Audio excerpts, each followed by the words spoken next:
Et shalom à tous, Chodesh Tov. On commence aujourd'hui le Rosh Chodesh, on est Rosh Chodesh Mar Cheshvan, donc un très bon Chodesh Tov à tout le monde et une bonne Itratchut, un bon renouvellement. Chaque Rosh Chodesh, c'est la nouvelle lune, c'est un renouvellement mensuel, Bezrat Hashem. Donc on continue notre étude sur le secret des lettres. Comme vous vous souvenez, s'il vous plaît, si vous pouvez couper les micros avant qu'on commence. Si vous pouvez couper les micros, il y a des micros qui sont allumés.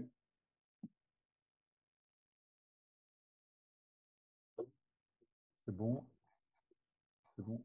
OK. Top. On avait expliqué le. On est dans le cours sur le secret des lettres. Nous avions expliqué, nous avons déjà abordé plusieurs thèmes. Ce que j'essaie de faire dans ces premiers cours, c'est déjà de vous montrer les sources dans la Torah, chez nos sages, dans les sources de Kabbalah, qui parlent du secret, du potentiel des lettres. Donc nous avons vu déjà plusieurs choses. La première, c'était que les lettres sont à la base de la création, c'est-à-dire que Dieu a utilisé les lettres, les 22 lettres de la Torah, pour créer le monde. C'est-à-dire de la même manière que nous avons des atomes qui sont les particules élémentaires de la matière, et bien nous avons des lettres qui sont les particules élémentaires de toute l'existence, et matérielle et spirituelle. C'est la première chose. Ensuite, on a vu une deuxième source très intéressante, c'était du Baal HaTanya. Rabbi Shneur Zalman il dit, ne crois pas que les lettres sont juste les particules élémentaires à l'origine de la création. Les lettres font vivre le monde à chaque instant. C'est-à-dire que chaque entité, matérielle ou spirituelle, est en fait la résultante d'une d'une combinaison de lettres hébraïques qui sont en fait une énergie qui est à la racine de cette entité-là. Et il avait lié ça aux lettres qui apparaissent dans le Maaseh Bereshit, dans le récit de la création. On avait vu également les 231 portes, qui sont 231 combinaisons des fameuses lettres. Ça, c'est le deuxième thème qu'on avait abordé. Le troisième thème qu'on avait abordé, c'était la question, en fait, ces lettres-là, ok, j'ai compris, elles sont à l'origine de la création, mais qu'est-ce qu'elles vont exprimer? Et on avait lu des sources, pas contradictoires, mais qui se complètent. On a vu des sources qui disent que les lettres sont en fait l'expression de la volonté de Dieu, et des sources qui disent que les lettres sont en réalité l'expression de la pensée de Dieu. Vous vous souvenez, on a vu le Midrash, on a vu le Harizal, etc., etc. Alors pourquoi? Parce qu'en fait, la lettre qui apparaît sur le parchemin, elle a fait un très long voyage. On avait donné l'exemple de l'eau, d'accord, une source d'eau infinie, pure, qui va s'écouler le long du fleuve et va drainer avec elle beaucoup de choses, des minéraux, des bouts de bois, des animaux, des végétaux, même des saletés, etc. Et donc la lettre, c'est ça. La lettre, c'est une volonté originelle, une pensée originelle qui va descendre, traverser beaucoup de filtres, beaucoup de monde, qui va drainer avec elle beaucoup de choses, jusqu'à apparaître comme la lettre sur le Sefer Torah. Voilà, c'est en gros ce qu'on avait étudié. J'aimerais terminer notre introduction sur les lettres, et après on va besoin de commencer la première lettre, l'étude de la première lettre, par un texte du Rav Kook dans le livre de Oroth, qui parle des lettres. Alors, hop, c'est ici. Alors, ça se trouve, vous voyez le texte? Oroth, Oroth Israël, on voit bien? Je zoome, ça va comme ça, c'est bon? Faites-moi signe, c'est bon? Ok. Alors, c'est un texte qui est dans le livre de Oroth, paragraphe de... Non, c'est pas Oroth Israël d'ailleurs. Quel? C'est Eret Israël. Eret Israël. Dans le grand livre du Rav Kook, qui est le livre de Oroth, et dans le passage qui traite de la grandeur de la terre d'Israël. Et il parle de la terre d'Israël sous différents aspects, évidemment très profonds, très kabbalistiques. Et là, avant de mettre en avant ce qu'il veut dire sur la terre d'Israël, il fait une très longue introduction, il parle des lettres. Et regardez ce qu'il dit sur les lettres. S'il vous plaît, j'entends encore des bruits. Si vous pouvez couper les micros. Alors, qui a le micro ouvert ici? Beaucoup de micros ouverts.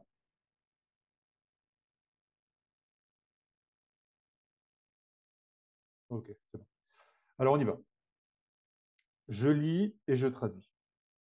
Melea hi haneshama otiot. Déjà, il commence, il nous dit, encore une fois, n'oubliez pas le contexte. Il veut parler d'Eretz Israël. Voilà, s'il vous plaît, si vous pouvez couper les micros, s'il vous plaît. David, si tu es là, tu peux couper tous les micros?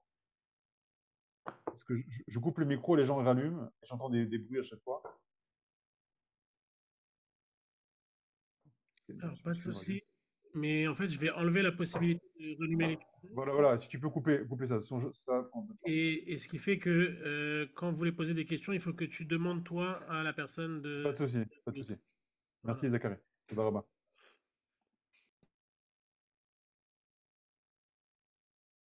C'est bon? Ok. Donc, on y va.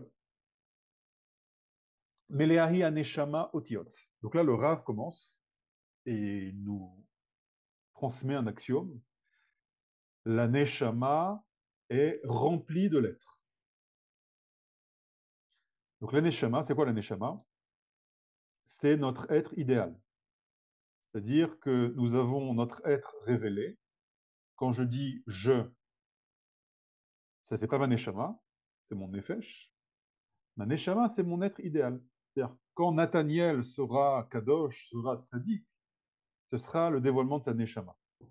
Pour l'instant, c'est le nefesh.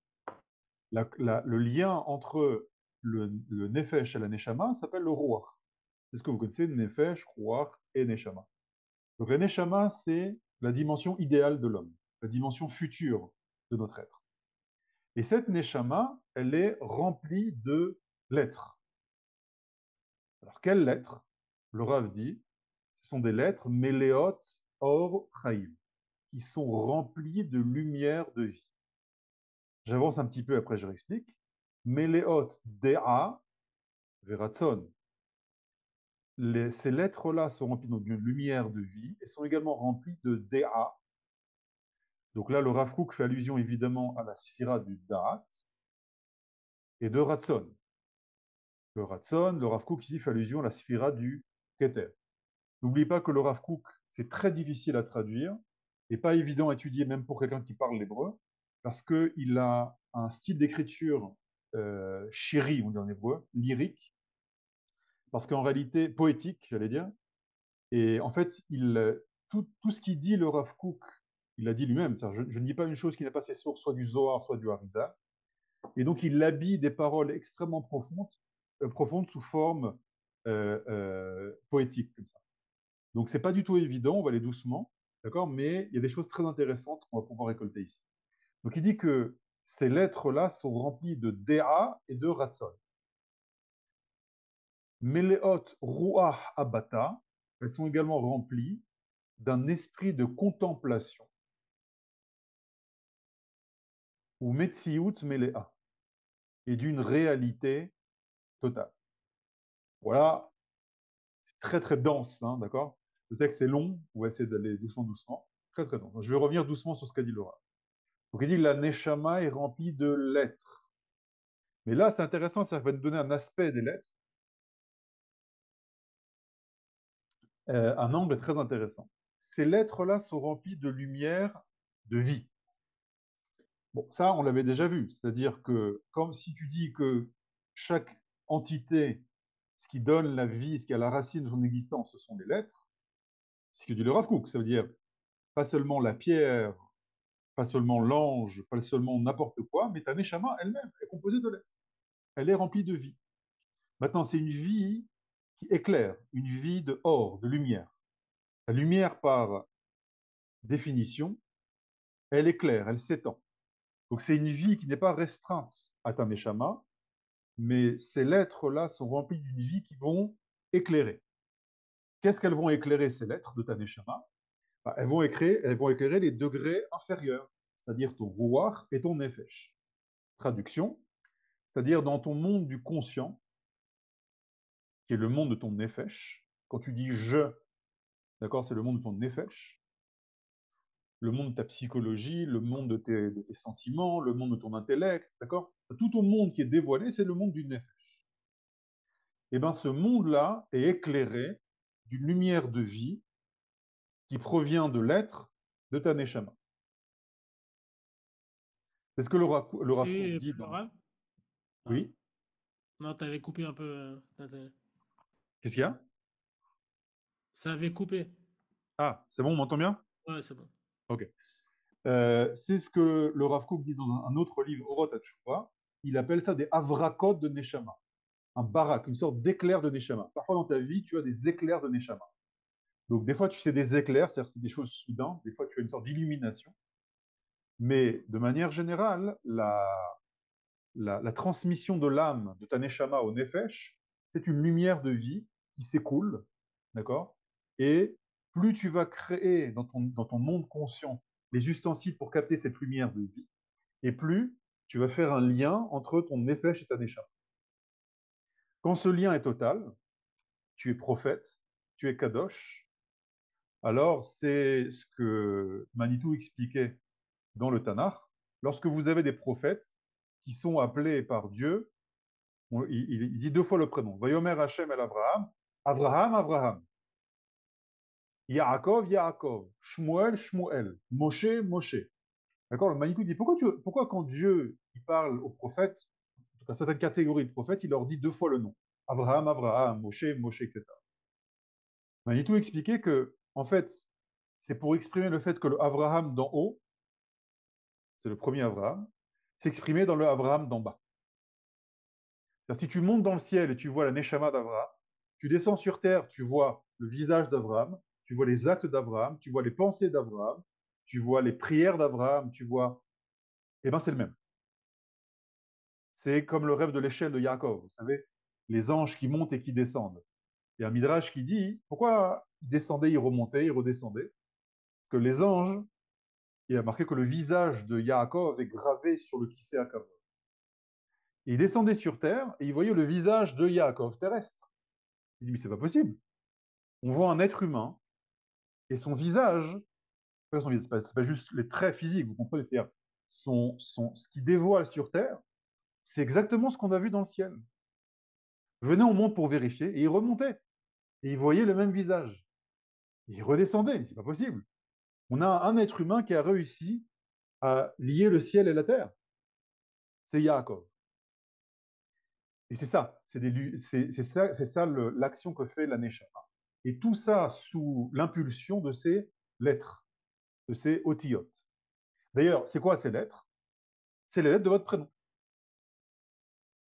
Les lettres de votre prénom, ce sont ces lettres-là qui sont gravées, qui sont dans votre Neshama et qui sont remplies de lumière de vie. Donc c'est pour ça que c'est important de connaître les secrets de votre prénom. Donc chaque lettre, vous devez l'analyser, d'accord? Et surtout la première lettre. On avait expliqué, j'expliquerai ça quand on parlera des prénoms. La première lettre, c'est l'âme du prénom. Bon, on continue.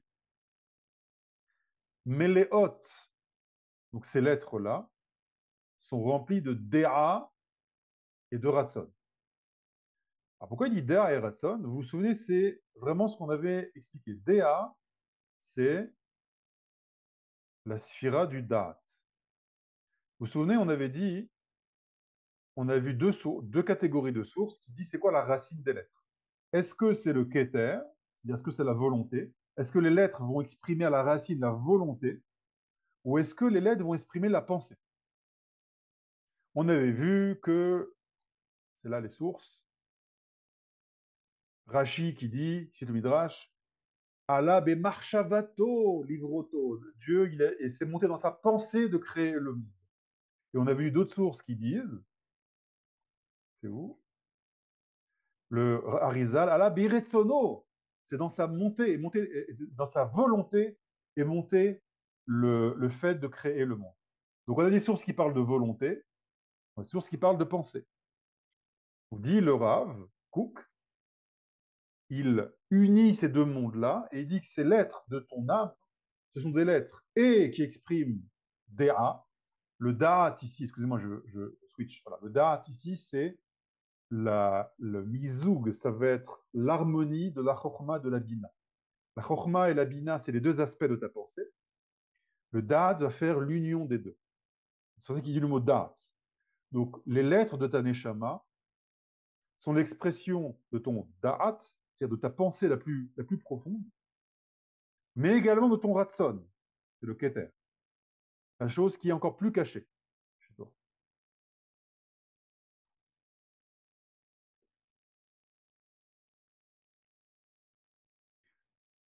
Ces lettres-là sont également remplies d'un roi abbata, d'un esprit de contemplation.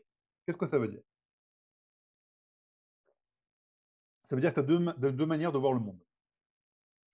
Soit tu vois le monde avec un esprit de contemplation du nefesh, soit tu vois le monde avec un esprit de contemplation de ta nesha. C'est quoi la différence? Le nefesh a une capacité limitée de ce qu'il peut voir du monde. Voilà, quand je vous parle, là, bah, moi je vois un écran, je vois un mur, je vois ma main, etc., etc. Mes yeux ne pénètrent pas derrière une réalité spirituelle qui est derrière tout ça. Parce que je vois actuellement le monde avec Ruach Abbata, un esprit de contemplation de mon effet. Dit le Rav Kook que tu as en toi une capacité de contemplation beaucoup plus grande. Cette capacité, elle est en toi, elle est cachée dans les lettres de ta Neshama. Quand tu arrives à révéler ces lettres de ta Neshama dans ta réalité consciente, tu vas activer maintenant, tu vas mettre des nouvelles lunettes et tu vas activer maintenant un nouveau regard sur la réalité. C'est ce qu'on avait expliqué, vous vous souvenez, avec Yitzhak. J'avais expliqué ça, je ne sais plus dans quel cours. On avait dit que Yitzhak, il y a un midrash qui est très étrange, qui dit, lorsqu'il a été ligoté pendant la Hakedat Yitzhak, au moment où Abraham lève le poignard pour tuer son fils, à ce moment-là, le midrash dit que les anges dans le ciel se sont mis à pleurer. Et les larmes des anges se sont écoulées à travers les différents mondes et sont tombées dans les yeux de Yitzhak. Et le midrash dit, à ce moment-là, il est devenu aveugle. Alors, non seulement il a 37 ans, il se fait ligoter, il tend sa gorge pour être égorgé, et en récompense de ça, Dieu lui donne la cécité. C'est pas très cool, ça. D'accord, on dit qu'il était aveugle. Il sera marqué qu'il était aveugle. Donc évidemment, il n'était pas aveugle physiquement. Quand le texte dit qu'il était aveugle, c'est quoi?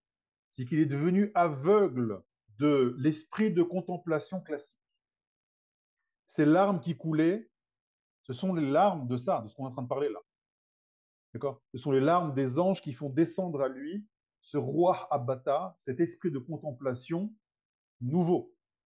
Il est devenu aveugle du regard classique qu'on peut avoir sur la réalité. Et il a tout d'un coup, quand il a ouvert les yeux, il voyait plus la réalité telle que nous on la voit. Et c'est pour ça que quand son fils Yaakov rentre dans la pièce pour recevoir la bracha, qu'est-ce qu'il dit à un moment? Reach benik, reach gan Hashem. L'odeur de mon fils, c'est comme l'odeur du Gan Eden. Rachid dit, il voyait le Gan Eden. Quand Esav rentre, il y a marqué Vecherad, il a eu une sorte de grande inquiétude, une grande angoisse à ce moment-là. Rachid dit pourquoi? Il a dit, il a vu les portes du Gehinnom s'ouvrir sous les pieds de son fils, Esav. Traduction. Toi, tu vois Yaakov, Yitzhak, quand il regarde son fils Yaakov, il voit le Gan Eden. Toi, tu vois Esav, Yitzhak, quand il voit son fils Esav, il voit le Gehinnom. Ça, Yitzhak est connecté. D'ailleurs, Yitzhak, son prénom c'est au futur, il rira, est connecté à une dimension de perfection, à une dimension d'âme. Dans le présent, il est lié à un regard futur. C'est ça, le regard de Yitzhak. C'est ça, Meleot Ruach Habata. Et ça, on a tous en nous. On a tous cette capacité à voir le monde avec un regard pénétrant et profond et de ne pas voir la superficialité des choses. Maintenant, vous me dites, ah, ça, c'est les grandes sadikim. Non, on peut appliquer ça déjà sur nous. Comment? Alors déjà, en se protégeant d'un regard limité sur le monde, d'un regard partiel sur le monde, d'un regard superficiel sur le monde. Comment on appelle un regard limité, partiel et superficiel sur le monde? Les médias, les Hadashot.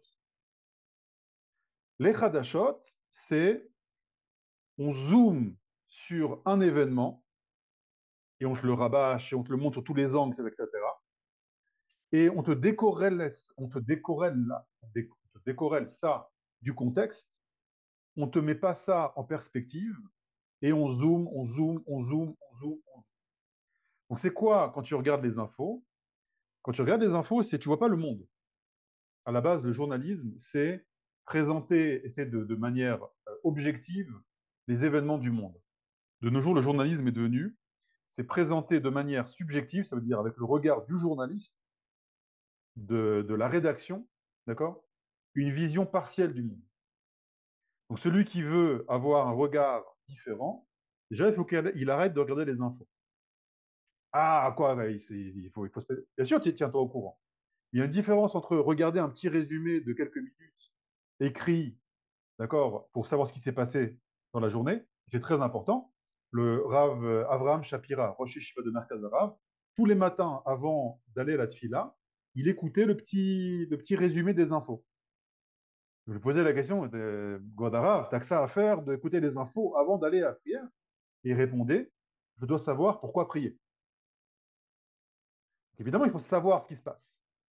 Il y a une différence entre, OK, il s'est passé ça, ça, ça, ça et ça, voilà, les faits, entre ça et le fil d'actualité et les envoyés spéciaux et tout. On te montre tous les angles il y a un soldat qui s'est fait tuer. Alors on te montre l'angle de cette caméra et l'angle de cette caméra et l'angle de cette caméra et on amène 1000 témoignages, etc., etc. On rabâche, on rabâche, on rabâche, on rabâche, on rabâche, etc. Ça c'est très mauvais. Outre le fait que ça, Zepoga, Nefesh, d'accord, de regarder des mauvaises images, etc. Mais tu n'as pas de recul après sur la situation. Comment tu veux voir le dévoilement de Dieu dans l'histoire si tu prends pas de recul? Donc, moi, je conseille à tous ceux qui veulent bien m'entendre, je l'applique sur moi déjà, voilà, de limiter au maximum les infos aux choses un peu basiques et pas commencer à passer les journées sur les fils d'actualité, les BFM TV, les I24, etc. C'est pas que c'est sympathique, c'est que c'est pas sympathique parce qu'en général, il y a deux choses d'ailleurs. Les Hadashot, les infos, un, ça donne une vision partielle de la réalité. Deux, ça donne une vision subjective de la réalité. Et trois, ça donne une vision fausse de la réalité. Pourquoi? Parce que montrez-moi, s'il vous plaît, dans un journal, les choses positives qui se passent dans le monde. Pourquoi 99,9999% des infos, c'est que des choses horribles, et que des drames, et que des faits divers, et que des guerres? Bien sûr qu'il y a des faits divers, bien sûr qu'il y a des guerres, etc. Il y a aussi des bonnes choses qui se passent dans le monde. Pourquoi tu m'en parles jamais? Ah, parce que le public, il aime bien le sang. Ça fait de l'audience. D'accord. Donc on voit que c'est partiel. Moi, je veux voir le bien aussi qui se passe dans le monde. Est-ce que vous avez vu aux infos, vous voyez, il y a beaucoup de vidéos qui tournent sur les soldats qui chantent, sur les soldats qui mettent des téfilines, sur les soldats, j'ai vu des soldats en train de chanter des téhilim, les soldats en train de danser, les soldats, etc. Pourquoi on voit ça que sur les réseaux sociaux, on ne voit pas ça aux infos? D'accord? Que la guerre de Gaza, hein, c'est pas seulement des booms de partout. C'est aussi ça. La guerre de Gaza, c'est aussi des soldats en train d'étudier la Torah dans des ruines, c'est aussi, etc. C'est tout ça, la guerre de Gaza. D'accord? Donc ça, c'est Roi Habata. Vous pouvez vous entraîner à avoir ce regard nishmati sur la réalité, sans forcément maintenant être Yitzhak et être un kadosh, être un prophète, d'accord? En travaillant votre regard global, votre regard avec du recul sur la réalité. D'accord? Et ça aide vraiment. Mais si vous êtes tout le temps fixé sur des détails, vous n'avez pas le recul sur la situation. Ou Metsiout Melea. Ces lettres-là vous offrent également une réalité totale, une vie totale. Pourquoi il dit ça?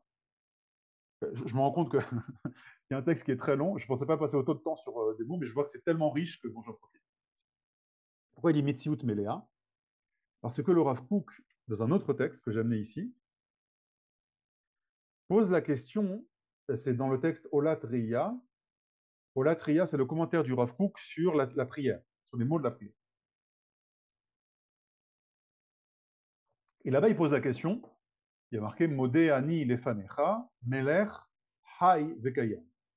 Je te remercie, Modé ani lefanecha, de devant toi, melech, roi, hay, vivant. Il dit c'est quoi vivant? Qu'est-ce que ça veut dire vivant? Qu'est-ce que ça veut dire être vivant? Si je vous pose la question, c'est quoi être vivant? Je vais avoir plein de réponses. Être vivant, c'est quelqu'un qui est en mouvement. D'accord? Le mort, il est statique. D'autres vont me dire non, non, être vivant, c'est la chaleur. Le mort, il est froid. Être vivant, c'est la communication. Vous pouvez me donner 1000 définitions. Là, il y a combien de personnes? 55 personnes. Je peux avoir 55 définitions de ce qu'est le vivant. Le Rav Kook donne la vraie définition de ce qu'est le vivant. Il dit Mekor Chaim, la source de vie. Otsar Shivat Achaim Kulam, le trésor de l'abondance de la vie totale. Ahayim Mukhlatim, la vie absolue. Donc voilà. Je vais te donner maintenant la définition de ce qu'est la vie de manière absolue. Alors, avant ça, je te précise. Le degré de vie dont je vais te parler, ce qui est la véritable vie, tu ne peux pas la définir avec des définitions classiques. Tout ce que toi t'appelles être vivant, c'est pas ça être vivant. Une personne qui bouge, une personne qui parle, une personne qui ou pas une personne, ça veut dire une fleur, quelqu'un qui se développe, etc. Tout ça, ce n'est pas la vraie vie. Kol yesod ti'ur chayim bechol yitzurim. Tout le fondement de la description de la vie dans toutes les créatures, écoutez bien, urak itnotsetsut chaya. Ce n'est qu'une étincelle de vie. Tout ce que tu considères toi comme étant vivant, ce n'est pas la véritable vie. Ce n'est qu'une étincelle de vie. Selon le Rav Kook, je ne suis pas totalement vivant. Je ne suis qu'une étincelle de vie. Hameira la tochen amet me'oreret. Et cette étincelle de vie, elle éclaire un contenu mort et le réveille. Qu'est-ce qui différencie la personne une seconde avant sa mort ou une seconde après sa mort? C'est la même chose. Qu'est-ce qui s'est passé? C'est que tant que cette étincelle de vie est là, elle fait vivre le corps. Dès que cette étincelle disparaît, tout de suite, le corps meurt. Alors, c'est quoi la vraie vie? Ok, j'ai compris. Toutes mes définitions ne sont pas les bonnes. C'est qu'une étincelle de vie. C'est quoi la vraie vie? Achaim amukhlatim, la vie véritable, la vie absolue. Achaim shebechol makom shem pokshim, hamemal'im akol ochaim. Ah, j'ai déjà une définition ici. La vie véritable, la vie absolue, c'est la vie, c'est une entité vivante que, à chaque fois qu'elle rencontre quelque chose d'autre, elle le remplit d'une lumière de vie. C'est-à-dire le véritable être vivant, c'est l'être qui, tout ce qu'il rencontre, il donne de la vie. Chaque chose qui est en interaction avec lui puise des étincelles de vie. Ça, c'est le véritable être vivant. Et tout ça, miyuchadim le melech chai, c'est réservé au roi vivant. Ou melech chai, et le roi vivant, c'est Hachem. Traduction du Rav Kook, le seul être vivant, c'est Hachem. Et nous ne sommes que des étincelles de cette vie-là. Mais rassurez-vous, on a reçu en cadeau la possibilité de devenir vivant comme lui est vivant. Enfin, pas comme lui, on ne sera jamais créateur comme lui. On restera des créatures. Mais il y a un verset de la Torah qui dit comme ça. Kedoshim tihiyu ki kadosh ani. Dans la paracha de Kedoshim, Dieu dit soyez Kedoshim, c'est une mitzvah. Donc nous avons une mitzvah d'être kadosh. J'ose pas traduire par saint, mais c'est juste pour ceux qui ne connaissent pas l'hébreu. Kadosh, on traduit par la sainteté, etc., mais c'est pas ça. Soyez Kedoshim, car je suis Kadosh. Donc, c'est quoi la vraie définition du mot Kadosh? C'est pas être saint. La véritable définition du mot Kadosh, c'est vivant. Dit Dieu, moi seul ai la capacité d'être totalement vivant, c'est-à-dire de donner la vie à chaque chose qui est en interaction avec moi. Mais je vous donne la possibilité, vous, âme Israël, et vous, de manière étendue, être humain, avec une âme divine, de devenir comme moi, Kadosh, de devenir comme moi vivant. C'est incroyable. D'où j'ai ces capacités-là? Hop, je reviens ici. Les otiyot, les lettres qui sont remplies de Or Chaim. Vous voyez ici? Otiyot, Meleot, Or Chaim, qui sont remplies de lumière de vie. Et là, dans le Rav Kook, il dit, c'est où? L'être vivant, il remplit tout de quoi? De Or Chaim. C'est pareil. Donc, on a en nous une capacité divine à non seulement révéler le potentiel de vie qui est en nous, mais aussi à donner la vie à tout ce qui est en nous. C'est pour ça que, dans le Messiat Yesharim, dans le dernier chapitre du Messiat Yesharim, le Messiat Yesharim, c'est un livre écrit par le Rabbi Moshe Chaim Luzzatto, qui vous donne en fait le chemin pour atteindre la Kedusha, pour atteindre ce degré-là dont on parle ici.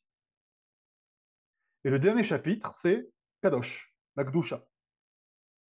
Il dit un truc très intéressant. Il dit, dans votre parcours, dans votre évolution de vie, votre lien à la matérialité va être un petit peu changeant. Au début, la matérialité, bah, y aura un lien un peu neutre comme ça. C'est ni bien ni mal. Bah, j'ai besoin de manger, j'ai besoin de dormir, j'ai besoin, etc. C'est neutre. Quand tu vas monter un petit peu de niveau, tu vas te détacher un tout petit peu de la matérialité, très légèrement. C'est pas l'objectif final, hein. Ce qu'on appelle la hassidout. Et ton dernier lien à la matérialité, c'est la kedusha. Il dit à ce moment-là, le Ramchal, quand tu es kadosh, tu dois te connecter à tous les degrés de la vie, toute la matérialité. Comment ça se traduit très concrètement? Vous vous souvenez de notre patriarche Yitzhak, qui était lui-même kadosh? Il y a un verset que on lit tous les ans, mais on oublie de. Enfin, on ne se pose pas vraiment la question sur ça. Il n'y a pas un truc qui vous paraît étrange? Lorsque Yitzhak veut bénir ses deux fils, Esav, d'abord, il pensait que c'était Esav, ensuite Yaakov. Donc, c'est-à-dire, comprenez bien, c'est quoi la bénédiction de Yitzhak? Yitzhak reçoit en héritage le potentiel de réparer le monde, de son père Abraham et de Dieu directement. Il doit transmettre ça maintenant à ses enfants, Yaakov et Esav. C'est ça la bénédiction. Il va transmettre le flux, transmettre l'énergie pour continuer le projet. Donc, dans ma vision, la vision classique de ce qu'est un être kadosh, qu'est-ce qu'il aurait dû faire? Il aurait dû jeûner pendant 3 jours, il aurait dû aller au mikvé, il aurait dû s'isoler dans une grotte, il aurait dû faire des prières, il aurait dû faire des télim, se préparer spirituellement à maintenant la bracha. Qu'est-ce qu'il fait à ce moment-là?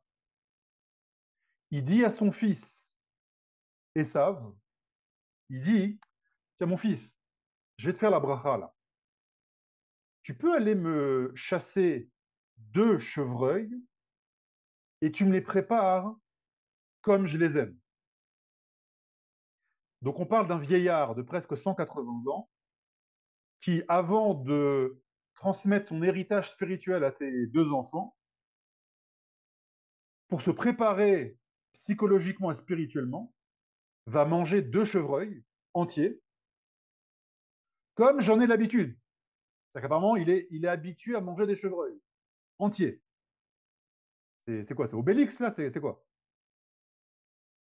Un jour, Astérix rentre dans une auberge et il dit à l'aubergiste, s'il vous plaît, il était avec son copain Obélix, il dit, s'il vous plaît, 2 sangliers. Et Obélix répond, moi aussi. Donc, c'est quoi un vieillard de 180 ans qui mange de chevreuil? Explique Manitou, c'est exactement ça. L'être Kadosh, il va éclairer de vie et puiser, c'est une sorte d'aimant.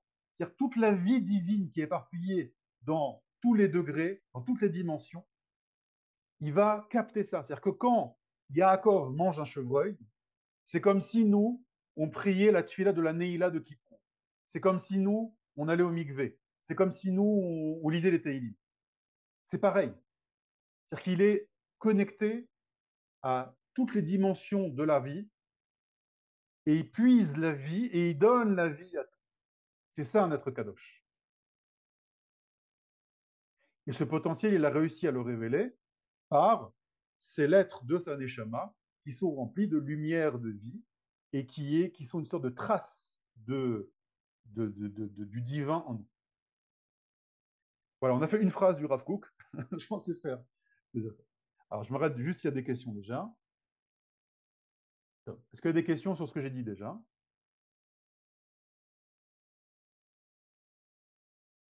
Ok, j'avance.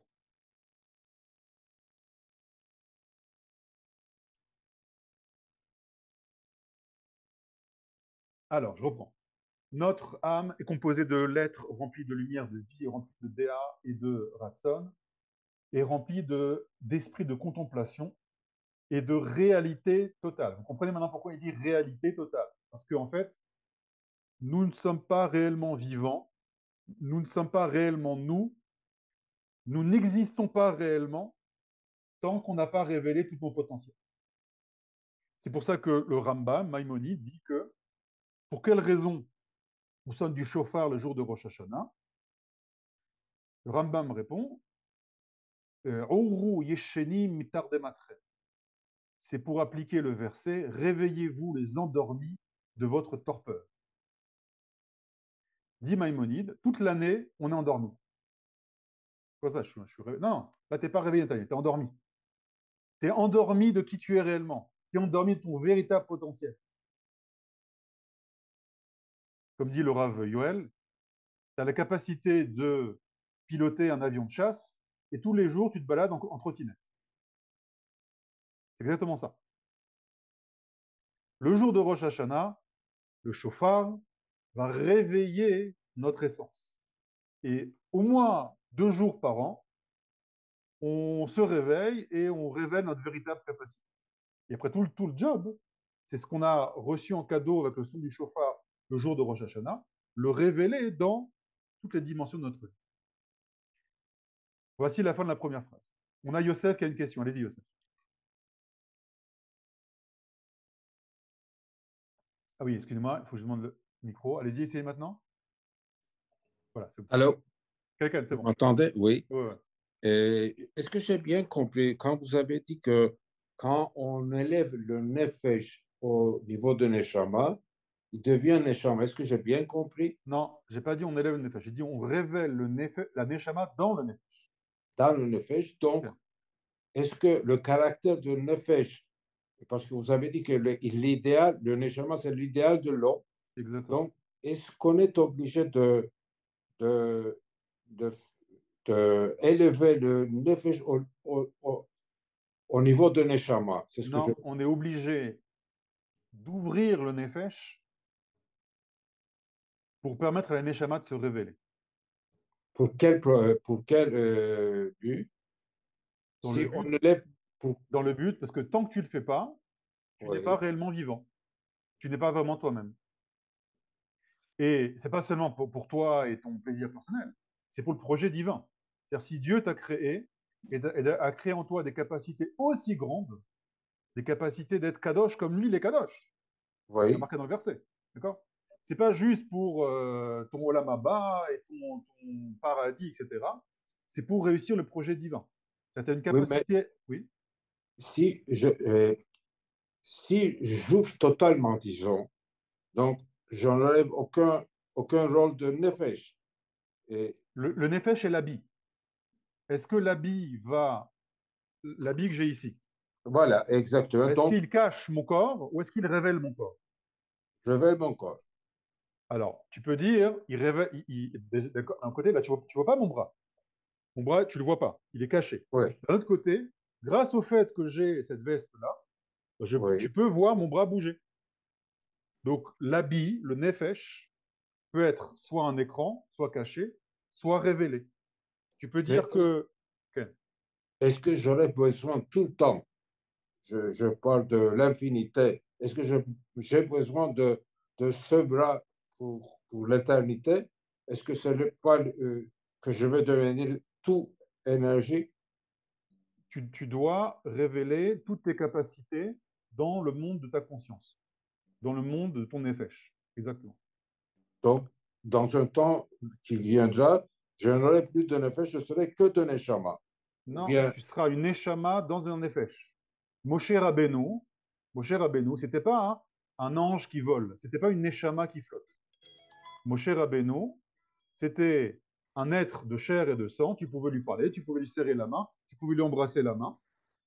Il avait des capacités intellectuelles, il avait des sentiments, etc. Mais tout ça ne cachait plus sa neshama, révélait sa neshama. À travers son corps, à travers ses sentiments, à travers ses pensées, à travers ses rêves, il révélait ses degrés de neshama. Je m'arrête là, Youssef, parce qu'il y a encore d'autres questions. Allez-y, Thierry et Sarah.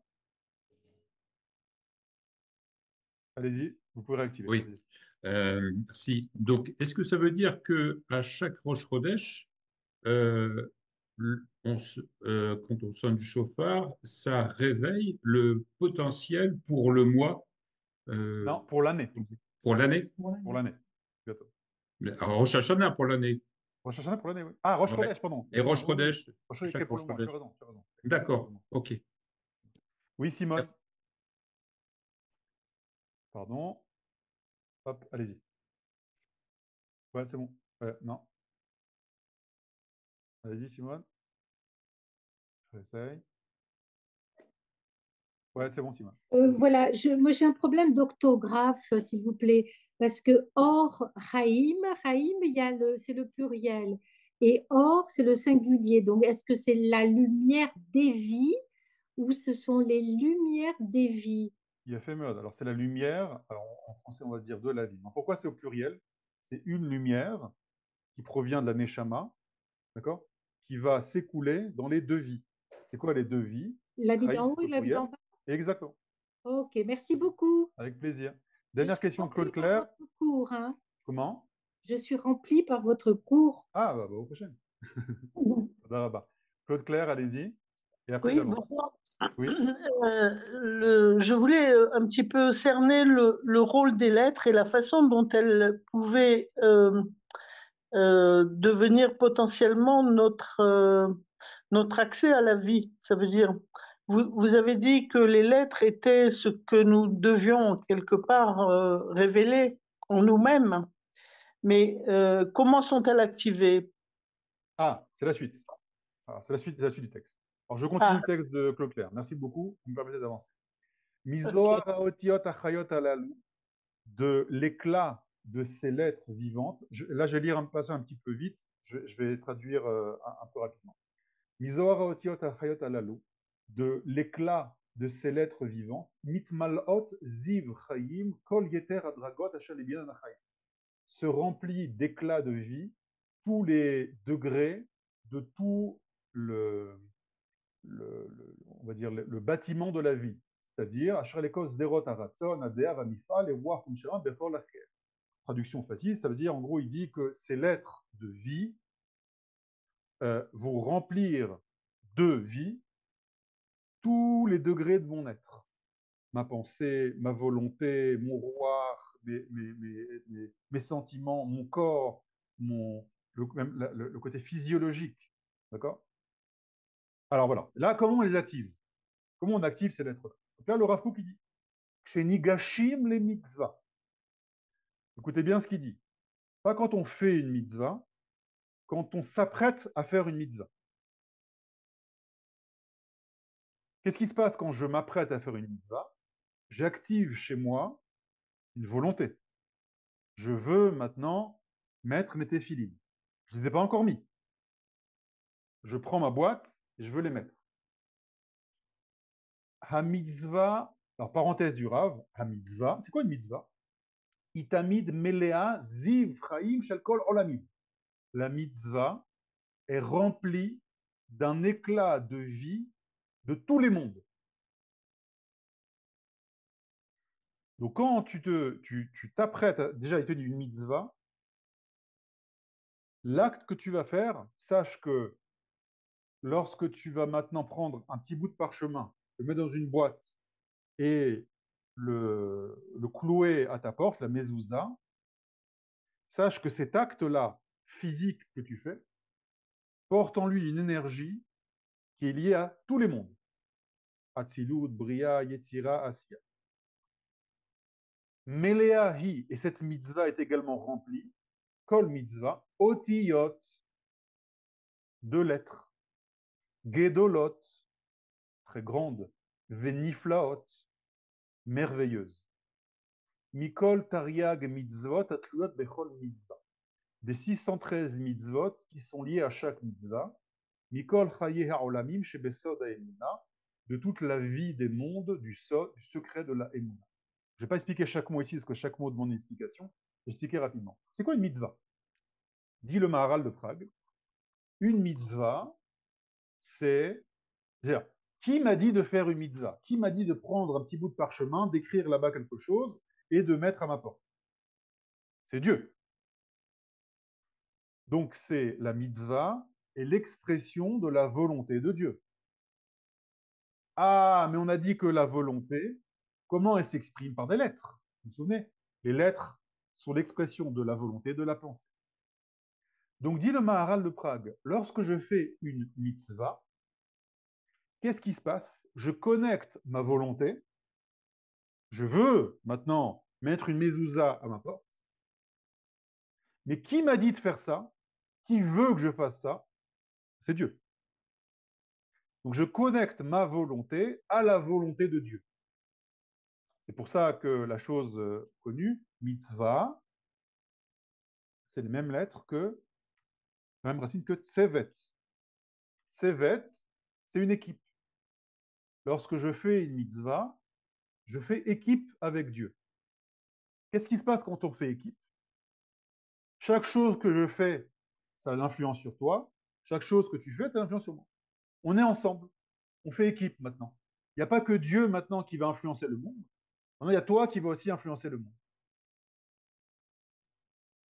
Techef bekishtenu, la Claude Claire m'a posé la question. Comment on active ces lettres-là en nous? Dit le Rav. Donc là, il a dit, ok, tes lettres sont remplies de mitzvot, de lumière, de vie, etc. La mitzvah, elle est aussi remplie de lettres, de lumière, de vie. Qu'est-ce qui se passe? Techef begishtenu les mitzvahs la asota. Au moment où tu t'apprêtes à faire la mitzvah, écoutez bien, tu n'as pas encore fait la mitzvah, tu t'apprêtes à la faire, mitgadlot kol haotiot achayot shebemahutenu. Grandissent toutes les lettres de vie dans notre essence. Je veux maintenant faire une mezouza, j'ai été au magasin, j'ai été l'acheter, etc. À ce moment-là, il se passe quelque chose en toi. Ah, mais je ressens rien. C'est normal. Les Mekoubalim disent que ce qui se passe dans le ciel, c'est immédiat. Ce qui se passe dans l'intériorité, c'est des choses, il n'y a pas de temps dans les sphères supérieures. Donc dès qu'il y a un mouvement qui se crée, c'est un mouvement qui est immédiat. Ce mouvement dans haut, quand il va descendre en bas, ça prend du temps. Et donc, une chose qui est immédiate dans les profondeurs des sphirotes, quand ça va s'habiller dans cette réalité, ça va prendre du temps. Mais ces lettres-là grandissent en toi. Écoutez bien ce qu'il dit. À nous, mitgadlim, nous grandissons. Ou mitgabrim, nous nous renforçons. Mitamtsim, nous acquérons de la puissance. Beor chaim, de lumière, de vie. Toujours la même expression. Traduction, Claude Claire m'a posé la question, comment on active ces lettres-là? Avant même, quand tu veux faire une mitzvah, et puis forte raison quand tu l'as fait, tu es complètement connecté. À ce moment-là, ces lettres s'activent en toi et ce flux de vie se révèle. Vahavaya Eliona. Et ce renforce, grandit, etc., une existence suprême.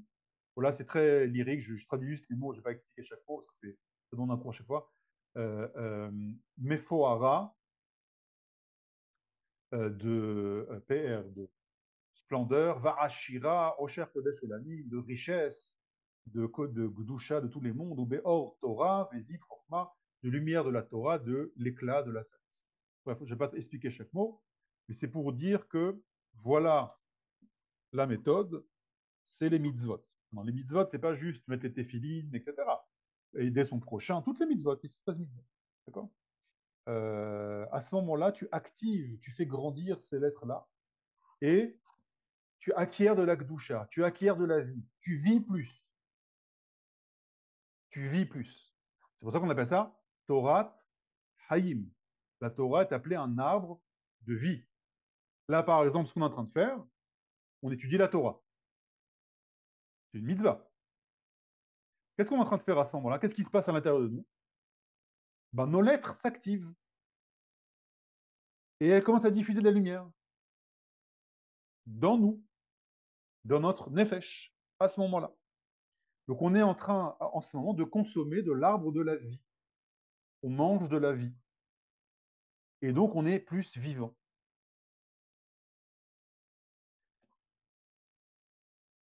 Noharot otiot, je continue encore un petit peu. Noharot, ça je vais avancer. Et je termine juste ici. Be'eret Israël. Vous vous souvenez que ce passage-là, dans le contexte, dans Oroth, il parle de la terre d'Israël. Donc on a vu que l'âme, il y a des lettres. On a vu que dans chaque mitzvah, il y a des lettres de vie.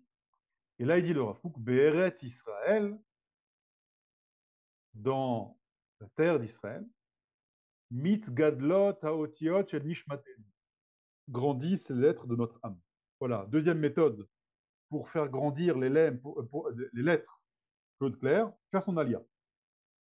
Celui qui fait son alia, tu fais rien, juste tu vis ici, les lettres en toi elles grandissent.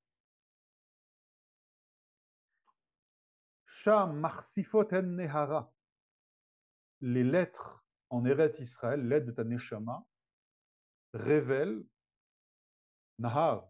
D'accord, enfin, ça c'est plus leur éclat. Yonkot Chaim Atzmiim. Tu fais rien maintenant. Tu dors chez toi. Tu marches dans la rue. À chaque instant que tu es en Israël, tes lettres de ta Neshama, Yonek, Tinok, elles têtent, comme un bébé qui tête le sein de sa mère. Eh bien, tes lettres, elles têtent de la vie Atzmihim, de la vie de l'essence, c'est-à-dire de la vie divine. Miziv, alors comment ça marche? Pourquoi en Israël ça marche et en dehors d'Israël ça ne marche pas? Ah, parce qu'en Israël, il y a quelque chose qui est ouvert, ça s'appelle Ziv Achaim Shel Knesset Israël, l'éclat de la vie de l'Assemblée d'Israël.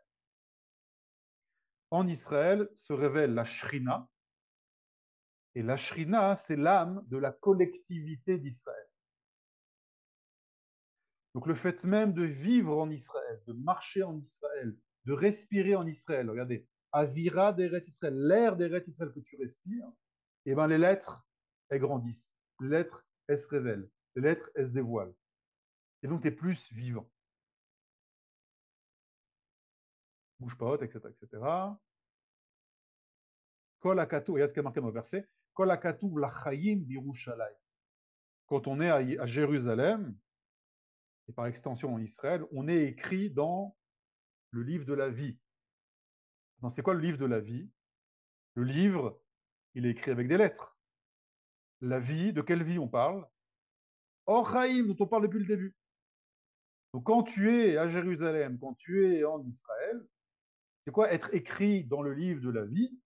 En réalité, tu révèles ces lettres de vie qui sont en toi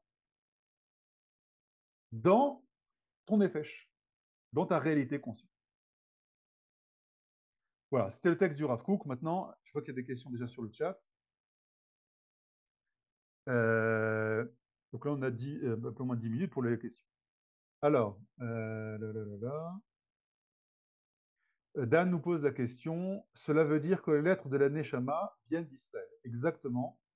Les lettres de la Neshama viennent d'Israël. Exactement ça. Oui, Rebecca. Une seconde, je vous active le micro. Allez-y, essayez. Oui, Allez, c'est bon. s'il vous plaît, pourquoi est-ce que ça prend du temps pour descendre? C'est ça, je ne comprends pas, parce que pour moi, ça doit être immédiat, instantané. C'est très simple. Je vous donne un exemple que vous voulez faire. Si vous voulez faire un changement de votre vie, par exemple, ça y est, j'en ai marre de cette mauvaise habitude. Je veux maintenant, je veux quitter mon boulot. J'en ai marre. Ça fait 20 ans, j'en ai marre. Combien de temps ça prend ce déclic-là? C'est immédiat. Tout de suite. Ça, j'en ai marre. Ce j'en ai marre-là, c'est immédiat. Ça, c'est ce qui se passe à l'intérieur de vous. Ça, c'est un éclair de Neshama. Maintenant, Voilà. quitter votre boulot réellement et avoir de boulot, combien de temps ça prend? Ah ben, Ça je prend du temps. comprends. C'est ça. Oui, c'est ça que je ne comprenais pas, parce que c'est ce laps de temps, pour moi, en tout cas, en tant qu'expérience, il est immédiat. Le déclic est immédiat. Le déclic, c'est cet éclair de Neshama, parce que c'est un éclair d'un monde où Oui, il n'y a oui, pas je de temps. comprends, oui. Mais l'application de cette Oui, oui, décision, d'accord. etc., ça prend du temps. C'est ça que j'ai voulu dire. Oui, Dan, j'active le micro. Allez-y, essayez. Oui, bonsoir, Rav Nathaniel. Bonsoir, Shalom. Alors, petite question. Alors, si nos lettres de notre âme viennent de la terre d'Israël et on est en Chutz La'aretz, C'est un problème.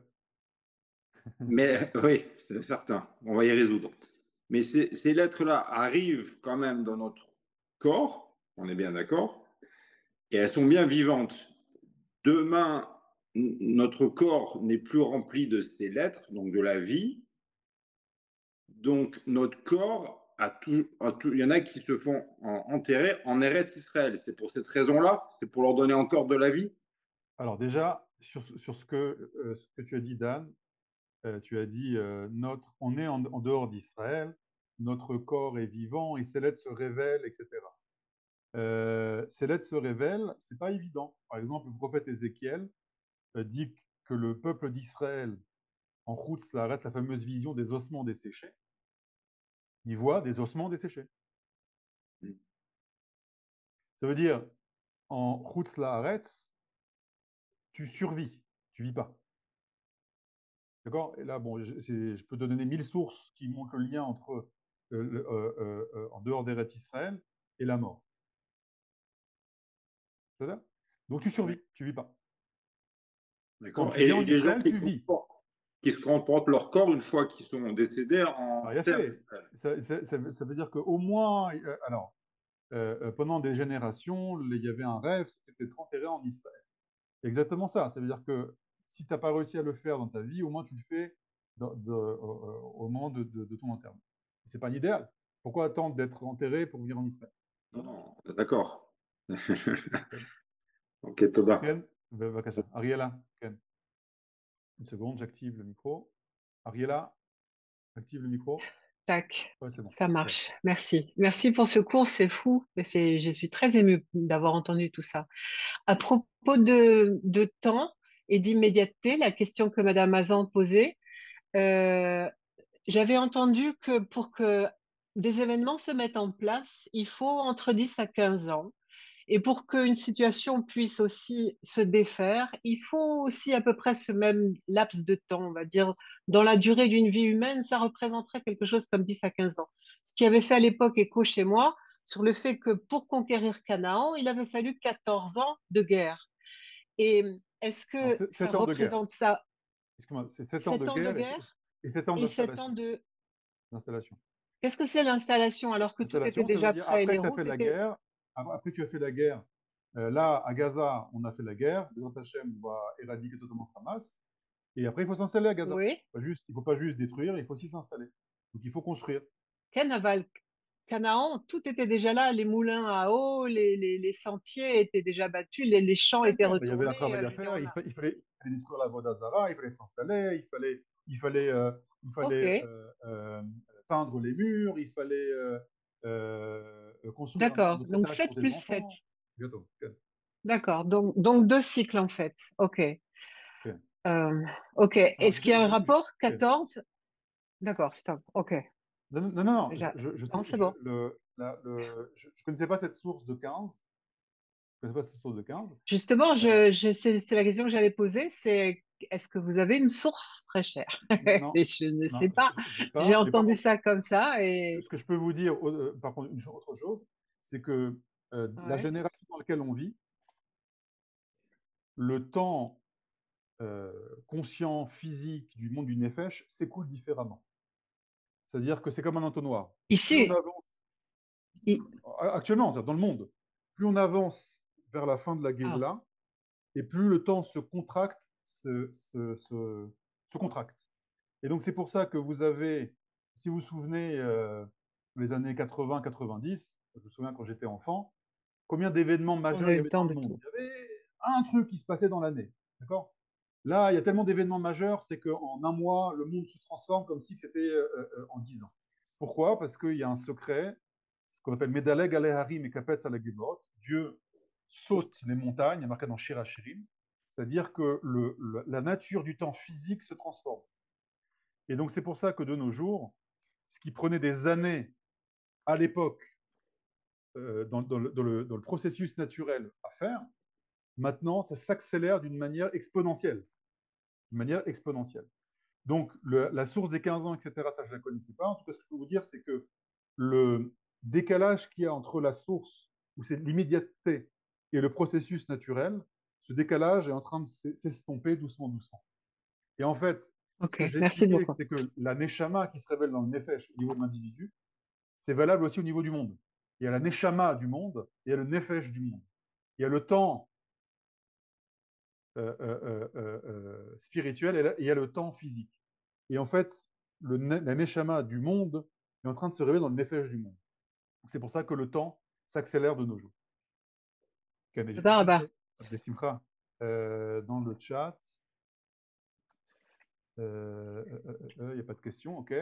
Oui, Madame Garibaldi, votre micro, allez-y.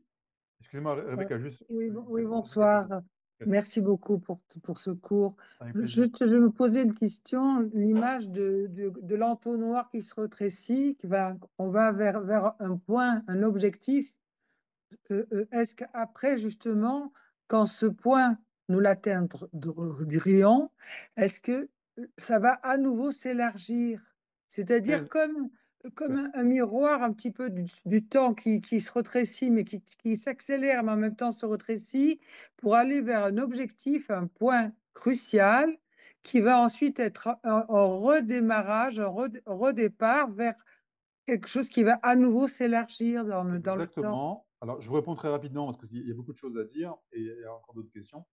Les 6000 ans de l'histoire humaine, c'est un cycle de l'humanité. Quand on termine ce cycle-là, donc on arrive à la fin du cycle, on va commencer le cycle du 7e millénaire et c'est un nouveau projet. Exactement. Donc, il y a un élargissement et il y aura tout un processus. D'accord. C'est ce qu'on appelle Olam Haba. Voilà. Oui, Eliaou. Okay. Eliaou, allez-y, j'ai activé votre micro. Bonsoir Bonsoir. Nathaniel. C'était intéressant là, ce cycle des 7 ans qu'on retrouve dans Yosef quand il prédit les années d'abondance et les années de famine. C'est 7 ans et 7 ans. Est-ce que ça intervient dans, comment dirais-je, dans l'installation des aliotes qu'on fait en Israël? Est-ce qu'il n'y a pas aussi ce processus, cette Le chiffre activation, 7, Ken, le chiffre cette 7 de manière activation des générale, lettres? Oui. l'activation des Ken. Le chiffre 7 dit, explique le Maharal de Prague, 7 c'est 6 plus 1. 6 c'est les degrés naturels, 7 c'est l'âme des choses. Donc il dit que tout processus qu'on va activer dans ce monde-là passe par un processus de 7 et 7. Ça peut être 7 années, ça peut être 7 étapes, etc. Il y a 6 degrés naturels et il y a un 7e degré qui est l'âme des choses. Le cycle de la semaine, c'est 6 plus 1. Le cycle, le cycle de notre vie, on a 6 étapes. Bébé, enfant, adolescent, bébé, enfant, adolescent, jeune homme, adulte et vieillard. C'est les 6 étapes naturelles. Et le 7e degré, c'est on est justement le tzaddik. Le tzaddik, c'est-à-dire si on arrive à prendre ces 6 étapes-là et à les remplir nos lettres de vie, etc., on active ce 7e degré en nous. Donc le chiffre de 6 plus 1, 7, c'est valable pour tout. Et évidemment, c'est lié aux 7 sphirot, Chesed, Gvura, Tiferet, Netzach, Od, Yesod et Malchut. Et ça, c'est notre sujet. J'en viens à la question de Jonathan. Excusez-moi pour Dan et Rebecca, parce que je demande à des gens qui n'ont pas encore posé de questions. Allez-y, Jonathan. Vas-y, Jonathan. Oui, bonsoir à tous, bonsoir Rav. Bonsoir. Je me permets de rebondir sur votre... Alors déjà, merci pour votre cours, c'est extraordinaire puisque ça offre beaucoup d'éclairage. Et revenir sur votre intervention autour du temps, le rapport qu'on entretient avec le temps. J'utilise pour expliquer parfois les choses à mon entourage et mon environnement professionnel un triangle avec le temps relatif en bas, c'est-à-dire les causes et les conséquences, ou causes et effets, et la pointe du triangle qui est finalement l'absence de temps, le temps relatif. Et dans ce triangle-là, je mets différents niveaux. Alors, ça s'appelle la pyramide de Dilts. Dilts, c'était un conférencier américain au XXe siècle. Et il part en fait de différentes conceptions, différents niveaux. La base étant dans le temps relatif, l'environnement. Et on monte l'environnement permet d'atteindre des comportements ou d'avoir des comportements ou des habitudes. Ces habitudes vont permettre en fait d'atteindre des capacités. Au-dessus des capacités, il y a les croyances. Et après, il y a valeur, identité. Et tout en haut, c'est la neshama. Et en fait, la neshama, elle n'est pas soumise au temps. Et ce que vous disiez tout à l'heure avec l'exemple, je vais quitter mon travail, c'est un éclair de la neshama. Seulement, il faut qu'elle redescende, cet éclair-là, et qu'elle atteigne le temps relatif, c'est-à-dire les causes et les conséquences, et qu'elle vienne atteindre finalement nous dans notre environnement. Et c'est pour ça que parfois, il y a de la déperdition. Et ce que j'arrive à expliquer avec notamment la Magen David, c'est que quand il y a l'autre triangle qui descend, au début, c'est la transcendance, puis petit à petit, ça commence à descendre, et là, on a l'immanence sur un point, et toutes les valeurs, parce qu'il y a 6 niveaux plus la Neshama, ça fait 7, tous les niveaux qui étaient inférieurs à la Neshama, quand la Magen David s'équilibre, ça vient en fait en périphérie, ça fait les pointes, et le centre de la Magen David est éclairé par la Neshama. Et ainsi, tous les différents degrés, c'est-à-dire les croyances, les valeurs, l'environnement, on n'a pas besoin de se créer, entre guillemets, des religions, ça vient directement par la Neshama éclairer et amener l'union ou l'harmonie. Voilà. Jonathan, la pyramide de Dils, tu as dit. La pyramide de Dils, D-I-L-T-S, tout à fait. D-I-L-T-S, c'est fait. J'irai voir. Toda Rabba, Chazak ou Baruch. C'est vraiment parfait ce que tu as dit. Tout à fait d'accord. Top. J'ai d'autres choses à dire sur la Magen David, mais je vais laisser la. Le cours est fini. Je ne vais pas vous prendre de temps. Si vous voulez, moi je peux rester encore 5 minutes si vous voulez. Le cours est fini. Il y a encore des questions, ça va? C'est tout? Rebecca, allez-y, allez. Rebecca, allez-y. À partir de quel moment le temps a commencé à être extrêmement rapide et ça donne des générations à partir de quand? Le temps a commencé à s'accélérer à partir de il y a 500 ans, au XVIe siècle, début de la Renaissance. Ah oui. Non, mais vraiment, comme on le sent maintenant. Oui, vraiment. C'est pour ça qu'on appelle à partir du XVIe siècle la Renaissance. Il y a eu une renaissance. D'accord? Mais ça, il faut que je développe et je n'ai pas le temps maintenant. Dernière question de Ariel. Ariel, vas-y. Oui, ça y est. Ouais, c'était pas vraiment une question en fait. Le temps qui s'accélère et il y a beaucoup d'événements en ce moment, c'est normal. Le Rav Kook qui nous enseigne chez Yesh Milchama Gdola Baolam, Mevi Koach Geoula ou Koach Mashiach. Exactement ça. Mais c'est dans Et on est clairement sur une guerre eschatologique. Tout s'accélère. On ne sait même plus où donner de la tête. Évidemment. Je vous dis Chazak ou Baruch. Merci beaucoup pour votre écoute.